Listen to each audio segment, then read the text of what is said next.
कैसे हैं आप लोग। आज का मेरा वीडियो बच्चों के लिए नहीं है, मेरा वीडियो है पेरेंट्स के लिए। देखिए, आप चाहे प्रेमानंद महाराज को सुनिए कि वो पेरेंटिंग के बारे में क्या बोल रहे हैं, या फिर उसी का नतीजा आप आईआईटी बाबा जो कुंभ में आपको मिले हैं अभय, आप उन्हें सुन लीजिए। आज के टाइम में हम सब मिलके आज की युवा पीढ़ी की बच्चों की कमियां तो निकालने में लगे रहते हैं, लेकिन उसके हल के बारे में नहीं सोचते, ना ये सोचते कि ये पीढ़ी यहाँ तक किस हाल में पहुंची है। तो मैंने फील किया है वो मैं आप लोगों को यहाँ बताना चाहूंगा। जब हम लोगों की पढ़ाई चल रही थी, मैं अपनी बताता हूँ खुद की, तो हमारी मदर या हमारे फादर हमें बहुत ज्यादा पैसा नहीं देते थे, क्योंकि था भी नहीं उनके पास। लेकिन जो वो दे सकते थे वो था एक क्वालिटी समय, जो मेरी माँ ने मुझे दिया, हमें दिया। शाम को वो 3 से 4 घंटे हमारे पास बैठ जाती थी, हमें चाहे कुछ भी पढ़ना होता था, लेकिन हम पढ़ते थे टीवी बंद करके।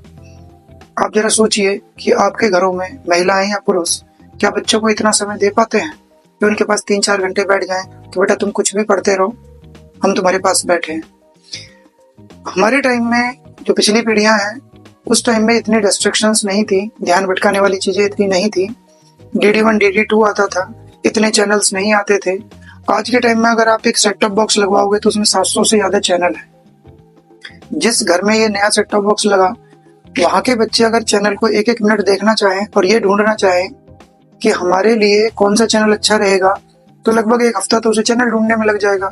हमें क्या लगेगा कि 1 हफ्ते से हमारा बच्चा टीवी में लगा हुआ है, जबकि वो ढूंढ नहीं पा रहा है। उम्मीद आप समझ रहे होगे मैं क्या कहना चाह रहा हूँ। आप मोबाइल खोल के उसे दीजिए तो आप देखोगे सोशल मीडिया, व्हाट्सएप है, इंस्टा है, एक्स है, दुनिया भर की ऐप अवेलेबल है। तो ध्यान भटकाने वाली इतनी सारी चीजें आज के टाइम में मौजूद है। बेस्ट प्राइस में चले जाइए, हमारे टाइम में 2 बिस्किट आते थे पार्ले जी का, या फिर एक मोनाको, या फिर कोई और बिस्किट आप ले सकते हैं। आप जरा बेकरी की तरफ को जाके देखो, हजारों तरह के बिस्किट है, आप खुद कंफ्यूज हो जाए। आप समझ रहे हैं बच्चे किस स्थिति से गुजर रहे हैं। इन्हें कोई चीज छांटनी होती है तो इतनी इतनी ज्यादा सरप्लस में है।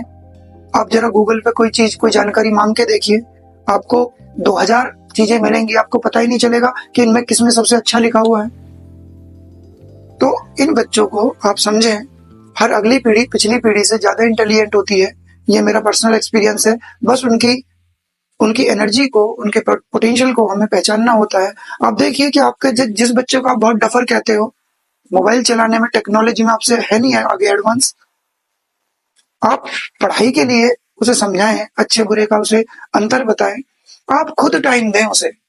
मैं बार बार रिपीट कर रहा हूँ, आप खुद टाइम दें अपने बच्चे को और उसके पास बैठें, उसके मन की लें और बच्चे से बताएं, बेटा ये जो ध्यान भटकाने वाली चीजें हैं, इनमें इतना नहीं भटकना चाहिए। तो उम्मीद है, यहाँ तक कि मुझे भरोसा है कि फर्क पड़ेगा।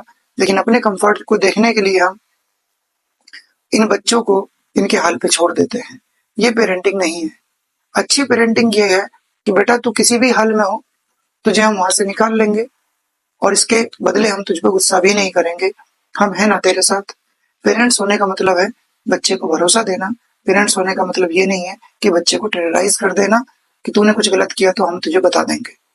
आप गलत और सही के बीच अंतर समझा दो, बस इतना ही हम कर सकते हैं, क्योंकि जिस बच्चे को जो करना है वो करके मानता है। हमारा काम सिर्फ डू और डोंट बताना है। बाकी आपको पता ही है, आपने सुना भी होगा, जो बोएगा वो ही पाएगा, तेरा किया तेरे आगे आएगा। तो जैसी करनी वैसी भरनी। आप कहते हो कि सब इसके लिए ही कर रहे हैं, हम इन बच्चों के लिए ही कर रहे हैं, हम नहीं चाहिए उनको इतना पैसा। अगर एक बार सही उम्र में आपने सही गाइड कर दिया तो ये कामयाब हो जाएंगे, और जब अपना पैसा कमाने लगेंगे तो आपके पैसे की इन्हें जरूरत नहीं पड़ेगी। अगर आप दे सकते हो तो इन्हें जितना जी भर के प्यार कर सकते हो उतना आप प्यार कीजिए और अपने बच्चे को बचा लीजिए। आज आप क्या कहते हो कि हम इन्हें जितना ये मांगते हो उतना पैसा दे देते हैं, समय नहीं देते हो ना। अब से 20 साल बाद आप ध्यान रखना कि ये बच्चे भी आपको सिर्फ पैसे दे रहे होंगे, आपको समय नहीं दे पाएंगे, आपको प्यार नहीं दे पाएंगे। तब मत कहना कि हमने तो इनके लिए सब कुछ किया।